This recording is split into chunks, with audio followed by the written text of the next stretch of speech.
Let us talk about the sessions and the manner of voting um, in the Philippine Congress as our fourth of our series on the Philippine Legislative Branch.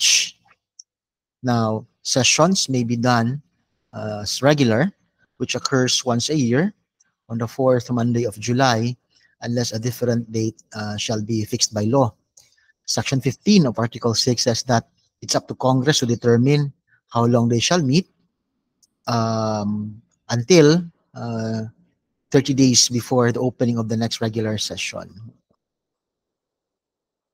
When Congress is not in a regular session, it may convene in a special session, but that convening of Congress in a special session may be called upon by the President himself. No, that's Article 6, Section 15. So that's the general rule.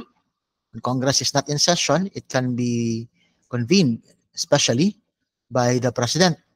Exception is without need of the call of the President under the following circumstances. When Congress desires to call for a special election because there is a vacancy in the offices of the President and the Vice President. Remember, the vacancy happens because the vacancy happens in both offices. Because if it's only a temporary, because if it's only a vacancy of the office of the President, the Vice President comes in as a matter of succession. If it's a vacancy in the office of the Vice President, it's the President who nominates from among the members of Congress. No? But if it's both the officers of the Vice President and the President that are vacated, then special elections may be conducted. So they, without need of call, Congress can convene. Second, when Congress convenes to determine the disability of the President, this happens when the members of the Cabinet convey to Congress the inability of the President. No? And the President, although continues to be in power, it's Congress that has to determine such fitness. Third, when Congress convenes to listen to deliberations for the purpose of revoking or extending the presidential proclamation of martial law or the suspension of the privilege of the writ of habeas corpus. Sessions may be joint or separate. Separate sessions may be conducted in the following instances you see on your screen. Okay? When the House of Representatives, for example, separately convenes when they need to pass on the articles of impeachment or when they elect their Speaker of the House. Our Senate, when they elect their Senate President, when they convict an impeachable officer, or when they concur in a treaty. For both houses, they convene separately when they pass laws, when they request for the recording of the yeas and the nays of any question, when they suspend or expel a member, or override the presidential veto, they meet separately. There are also instances when Congress meets jointly, meaning both two houses convene under the same roof. It's when the Congress, while acting as the canvasser of the President and the Vice President, needs to break a tie. They are in joint session, but they vote separately, meaning the House of Reps vote, get the necessary votes, and then the Senate also votes, get the necessary votes, and their votes will effect to break a tie in the election, no? After when they canvass the votes and there's a tie. Similarly, separate voting in a joint session when they vote on the question of the president's inability to discharge the powers of the powers and duties of his office. When there's a vacancy in the office of the vice president, as I said earlier, when Congress needs to confirm the nomination of the vice president by the president, they meet in a joint session and voting separately. When Congress, by two-thirds vote, declares the existence of a state of war, Congress also convenes in a joint session, though votes separately. When it proposes to amend the Constitution, the same thing, separate voting, though joint session.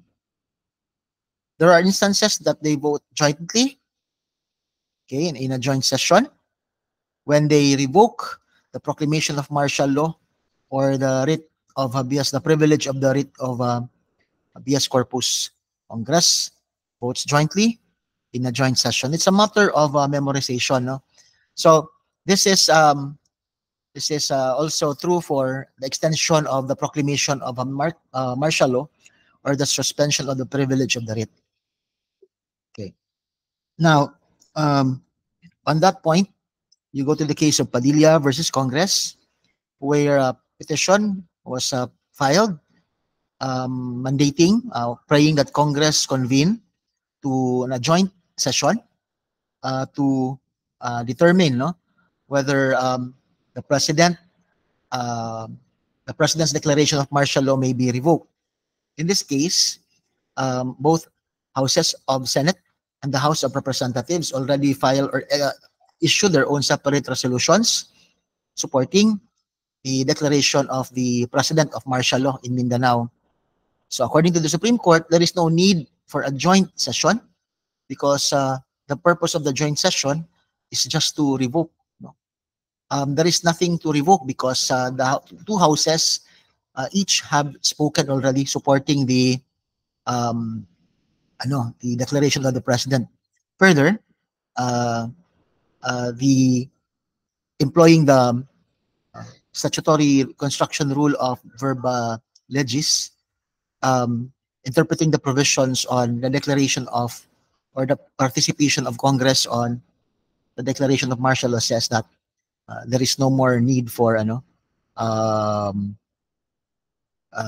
revoking the declaration in a joint session because Congress has already spoken, though separately in their separate resolutions. So this is difficult, but definitely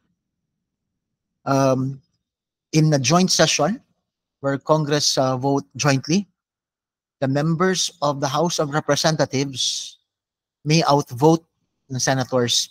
This is what Father Bernas calls the drowning of senators in the sea of House votes. There are only 24 senators. Even if they get to vote all of them in unison, they can never outvote the members of the House of Representatives. There are at least 250 of them, and the last count more than 300. No? So joint voting really disenfranchises the senators. Why this sort of a scheme? Because again, it is said that the intention of the framers of the Constitution was a unicameral system, that some of the provisions in the Constitution may have not considered this phenomenon. So thank you for listening. On the next video.